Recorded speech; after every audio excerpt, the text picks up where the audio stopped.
I spent over half a year in Vietnam. It's my home country, where I stayed with my husband and daughter. We decided to live in Ho Chi Minh City. It's a vibrant city filled with modern buildings and busy streets. During our stay, we rented 3 apartments. All of them were in the same high-rise building. This building was in a prestigious area. It was full of new apartments and foreign renters.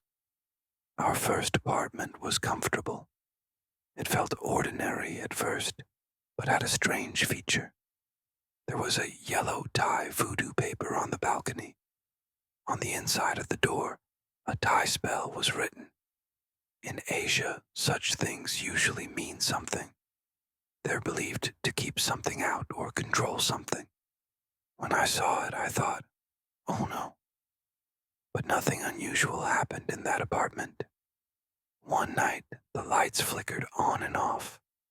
We thought it was just an electrical issue. We stayed there for a while, then left.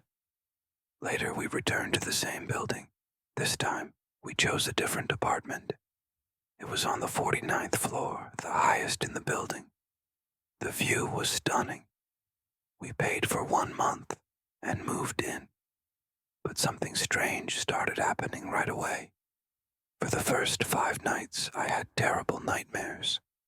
These dreams were vivid and disturbing. Even during daytime naps, I couldn't escape them. By the 6th day, I couldn't take it anymore. I spoke out loud, demanding the nightmares to stop. That night, something truly terrifying happened. I was lying in bed when I felt someone spoon me. I assumed it was my husband, but when I opened my eyes, he was asleep.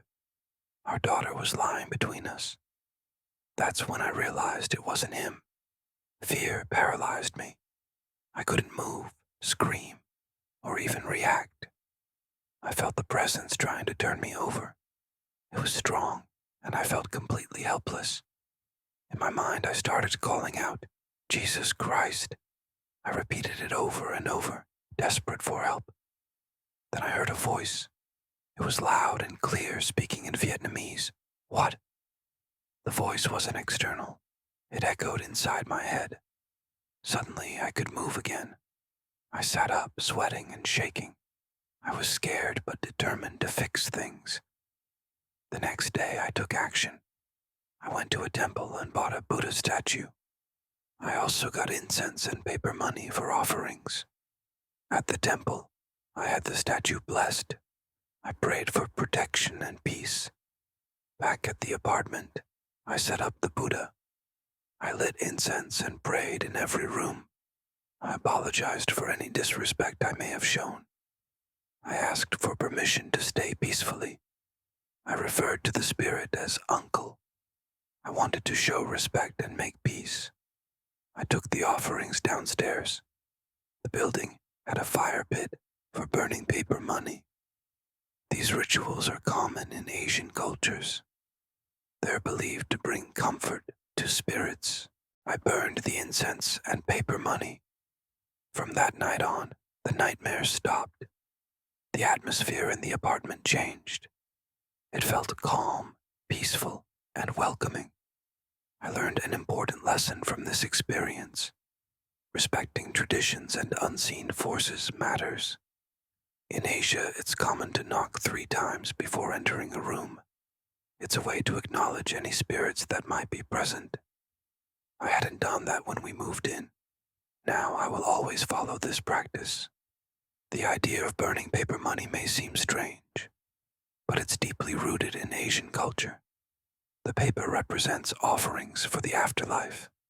People also burn paper models of houses and cars. Do I fully believe in this? I'm not entirely sure, but I know it worked for me, and for that, I am grateful. Our month on the 49th floor ended peacefully, but the experience left a lasting impression on me. It deepened my connection to my heritage. It also expanded my understanding of unseen worlds. Our next apartment was uneventful. We enjoyed a quiet and peaceful stay. Still, I often reflected on what happened. The experience taught me to approach life with humility. Vietnam is a country rich in culture and traditions. It holds a special place in my heart. This story is just one of many. More reflections and experiences will follow.